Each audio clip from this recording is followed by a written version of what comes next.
Oh, tranquillisez-vous, jeune homme. Je suis bien trop occupé par mes entreprises personnelles. J'ai d'autres soucis en tête que de vous créer des ennuis. Je ne suis plus un gamin.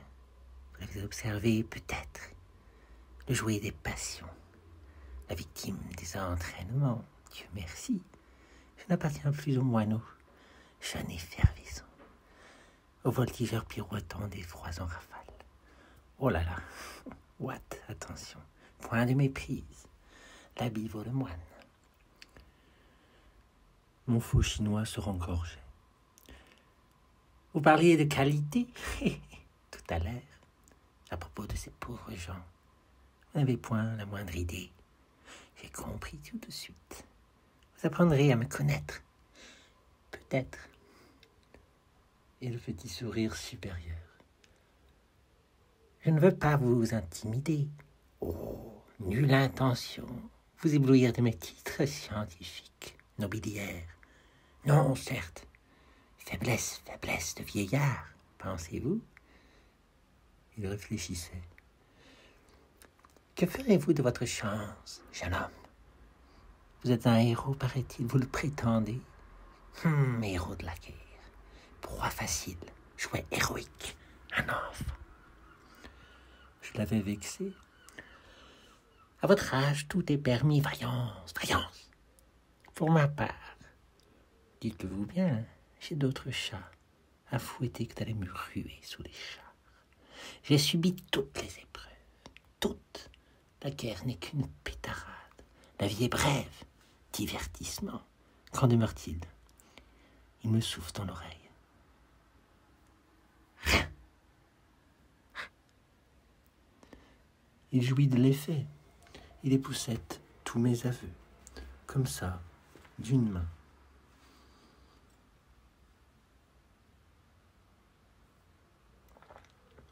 En somme, vous ne m'apprenez rien. Le prétentieux. Écoutez-moi, vous avez tout à apprendre, êtes-vous initiable? Initiable? Que suis-je, moi, là? Vous le savez, je vous attire, vous me confiez tous vos secrets. Est-ce ma robe? Êtes-vous capté par mon fluide? Déjà, j'ai l'air idiot. Français, je le suis, oui, certes. Attention et de bonne souche, et je m'en flatte, sans orgueil. Et c'est ainsi, juste fierté, mais initié, c'est autre chose. Ah, tout est là.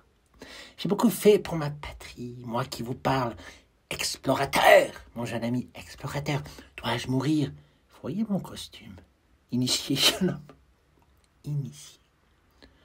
Il se rapprochait encore, il me le chuchotait. Dans l'ardeur, un mot pressé. Le Tibet.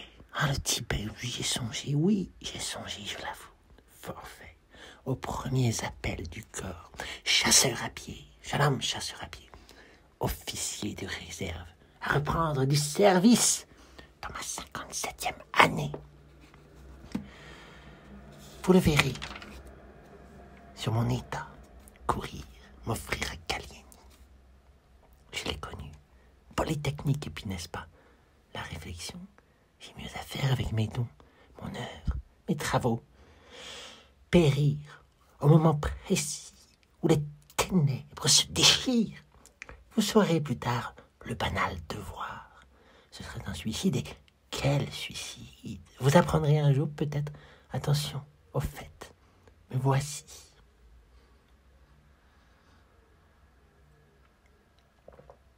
Il me tend sa carte. Hervé Sostène de Royancourt. Prospecteur agréé des mines, explorateur des serres occultes, ingénieur initié.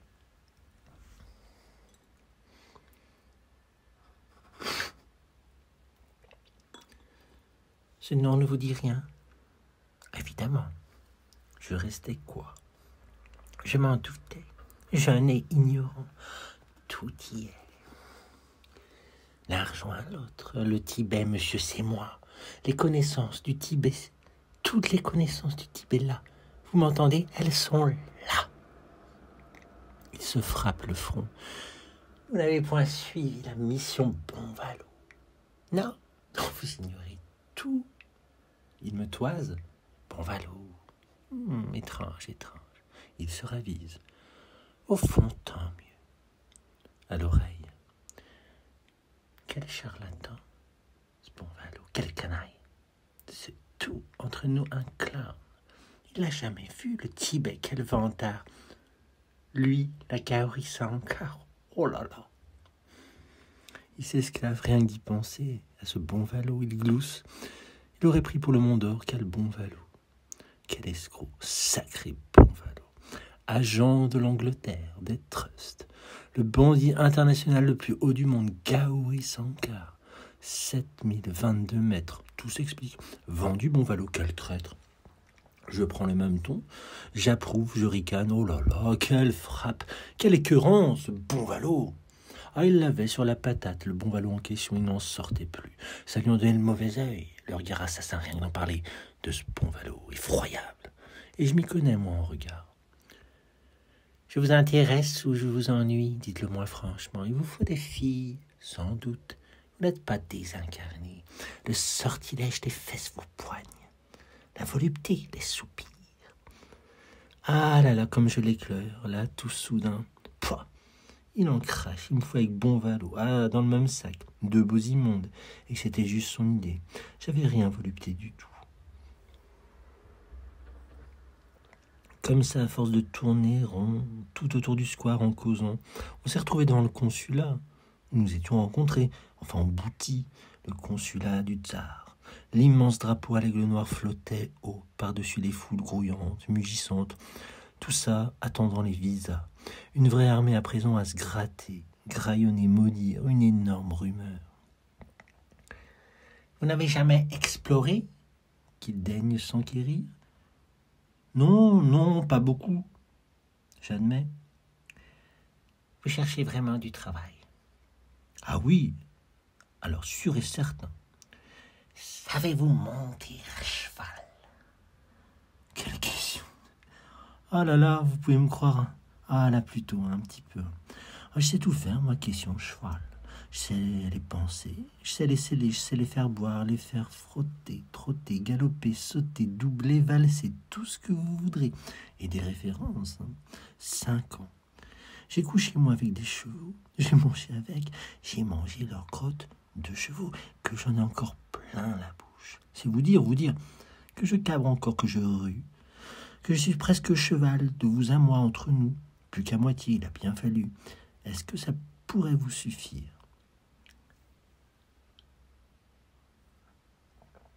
Bon. Je hennis pour qu'ils m'entendent bien, qu'ils se figurent pas que c'est des mensonges. Ah, forte impression. Je crois que ça peut aller. Il acquiesce, et puis redevient tout soucieux. Ah, mais vous êtes de roture. Encore un revirement, encore quelque chose qui le chiffonne. Vous n'êtes pas né, évidemment. Il mettait l'accent sur le nez. Aucune noblesse dans votre sang. Roture, mais je voyais pas bien. C'était pour une situation. Votre père et mère, du commun. Oh, ce culot. Et vous, salours. Chut, chut. Pas d'insulte. Vous ignorez toute la portée. Je l'écoute. Oui, n'est-ce pas? Les ancêtres, pour moi, c'est le culte, le mythe, le culte du sang, le culte des morts. Vous me comprenez?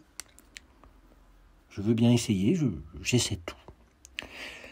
Mais attention, point d'emballement, gare, le drame de la Chine, tout admettre, promiscuité, tous les ancêtres, oh là, tous à la fois, n'importe qui, torchons et serviettes, discriminant, discriminer, catastrophe, les yeux terribles. Vous ne savez pas. Je ne sais rien. Ils vénèrent n'importe quelle mort en Chine, n'importe quels ancêtres. Quelle méprise, quelle dégoûtation. Ah, qu'ils sont burlesques, ces Chinois, quels imbéciles. Foutu la Chine. Foutu, jeune homme. Je sais pourquoi, moi. Il sait tout. N'importe quelle mort. Ils les vénèrent tous. C'est bien simple, tous. Ah, on peut le dire, tenez, je vous le dis, leur ciel, un boxon. Voilà ce que ça donne. forcément. Une catastrophe, c'est fatal. Imaginez un petit peu. Ils attendent leurs femmes de ménage, leurs anciennes prêtresses, leurs reines, leurs déesses, leurs catins. Tout ça bric-à-brac. Leurs lâches, leurs vaillants, leurs trônes de roture comme leurs généraux d'armée. Tout ça dans le même méli-mélo. Leurs faussaires, avec les gendarmes, leurs banquiers, en même temps que leurs juges, les savants, avec leurs pouce-pouce, le néant. Mon ami, le néant, voilà ce qu'il arrive.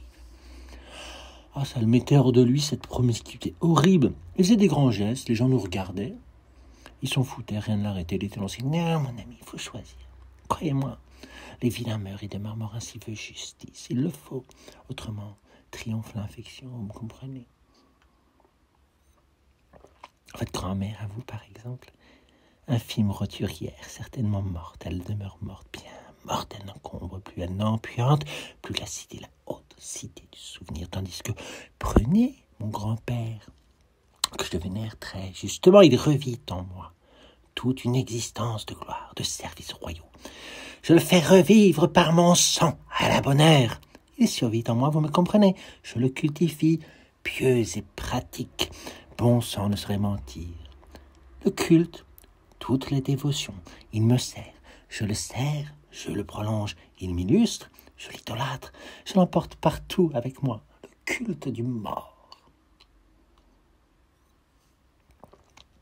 Je vous le montrerai bientôt lui-même, en personne mystique. Il est chez moi, avec ma femme. Il a fait avec nous 3 fois le tour du monde dans son cénotaphe de voyage. Il regarde vite à droite, à gauche. Ah, il se méfie des passants. Il est impeccable, momifié, consacré. Vous le verrez de vos yeux.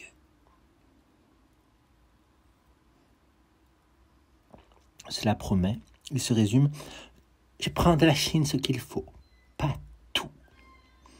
Une chance. Revenons à vous, mon enfant.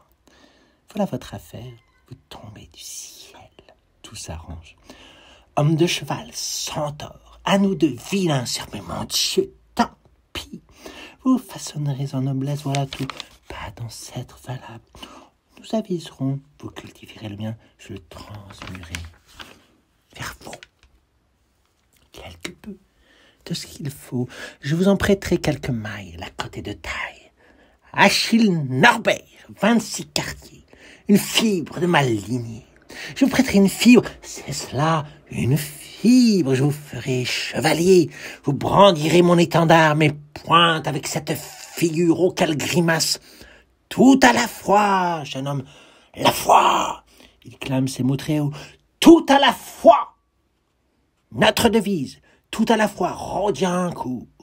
Concile du Poitou, 1114. Ce n'est pas d'hier. Je suis content pour lui. À nous deux. Il me rattrape le bras. Tout à la fois, je veux vous utiliser. Ma prochaine mission, ma grande œuvre. Attention, je veux toute une cavalerie. Comprenez-moi bien. 30 porteurs, 150 chevaux.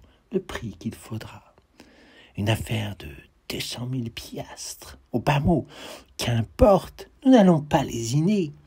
Le but vaut tous les sacrifices. Certes, lorsque vous saurez quelle expédition. Ah, là, il y a l'idée. Oh, vous pouvez compter sur moi, de jour et de nuit. J'ai la cavalerie dans le sang. Je peux m'en vanter. Chevaux de main, chevaux de trait, chevaux d'escorte. Je me fais valoir. Chevaux légers, chevaux de brise et de remonte, chevaux d'artimon, chevaux de parade. Dans tous les cas, à la hauteur, ils ne pourront rien m'apprendre. En Chine, sur le cheval, la chevalerie, c'est pompe, c'est fer, c'est avatar. Je possède le métier dans la viande. J'ai pris des gadins parmi milliers. Jeune homme, je vous nomme écuyer, gonfalon de ma caravane. Ah, nous n'avons pas fini. Un Dieu existe pour les barbares. Décidément, votre sottise vous culbute au cœur de fortune. Dans mes bras, jeune homme, dans mes bras. Il prenait un petit peu de chant pour me contempler mieux à l'aise. Vous êtes coiffé. Je n'avais pas de chapeau. Coiffé destin. Parfaitement. Et là, Laura. Là, je la vois. Cette bonne surprise ne bougeait plus. Il me la voyait. Il me la décrivait dans l'air. Un petit cercle autour de ma tête. Quelle destinée, quel symbole. Oh, vous ne sauriez comprendre. Évidemment. Opaque. Opaque, mais rayonnant. Ah, je le déçois encore un coup. Ah, il en était excédé de voir de si beaux dons perdus, gaspillés sur une tête si sotte. Magnifiquement doué, c'est un fait. Il insistait, il voyait tout. Je n'avais pas fini de l'étonner. Je résume, fallait qu'on en sorte. Alors nous décidons, monsieur, entendu, convenu, mais quel jour, quelle heure, j'étais impatient. Ça suffisait, les salades, à l'action, à la vie, la mort, avec mon auréole ou pas. Oh, que vous êtes nerveux, jeune homme, tout beau, tout ira, raison gardée, chut.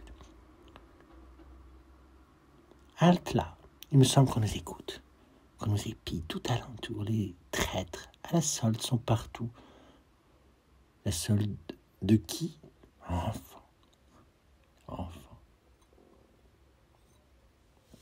Il me prenait en pitié. Vous savez qu'il se passe des choses dont vous n'avez même point soupçon. Oh, je vous crois volontiers. Oh, je vous crois. Il me fait signe de me taire. Nous étions repris par la foule. Toute la cohue des consulats écrabouillée contre les grilles. Le trèpe en rage autour de nous, l'attente au visa, arc-boutés, forcés les uns dans les autres. Ils se cherchaient un idiome possible pour mieux s'engueuler en délire, en rage d'être pétris, cartelés. Ils n'y arrivaient pas, ils venaient de trop loin dans l'univers, de pays trop étranges, distants. Ils n'avaient pas un merde en commun, une bien chiante insulte, bien bouseuse, grasse, énorme, fumante. Ils ergotaient, baragouinaient, recroquevillaient, râlant d'efforts, ils ne trouvaient pas. Tout de même, on approchait de la porte, nous deux là, ensemble, à rien dire, soulevés par les houles. Notre tour allait venir vraiment. Encore peut-être 3 rangs pour nous. Je me demande comment vous appelez. Une question comme ça qui lui monte. Mais Ferdinand, je vous en prie. Eh bien, Ferdinand, mon ami, nous reviendrons un autre jour. Mais nous allons passer, monsieur, nous allons perdre notre tour. Le perdre, écoutez-le. La belle histoire. Savez-vous, jeune caracoleur, ce que peut coûter ce visa? Notre visa. Je n'en sais rien. Le fou. Majapur, Kiev, Tabarok, Kaboul, Mongolie. Pas du tout. 27 livres. De moins. Cette somme, l'avez-vous? Non, monsieur. Moi non plus. Ah, tout s'écroule. Demi-tour. Nous nous extirpons de la foule avec quel mal, quelle déception. Oh, mais lui, pas gêné du tout, pas déconcerté le moindrement. Jeune homme, nous avons pris contact. Ah, prendre contact, tout est là. Il s'extasie. Le commerce des ondes, Ferdinand. L'approche, tout est dans l'approche. Ne ressentez-vous point ici même les effluves appelantes du Tibet, en quelque sorte une caresse? Delacride, ce consulat, au revers de toutes ces personnes, elles émanent, je vous assure, elles émanent. Tournez-vous de leur côté. Il me force à pivoter, il pivote lui-même, je ne ressens rien du tout. Vous êtes opaque, encore opaque, cela vous passera. Il soupire. Tout de même, je le déçois un peu. Tant pis. Allons-nous-en, nous reviendrons mieux disposés. Je vous initierai un peu un autre temps où vous venez par ici. À l'écart, que vous sachiez où nous sommes, que je vous explique. Vous ne savez rien. Il le faut.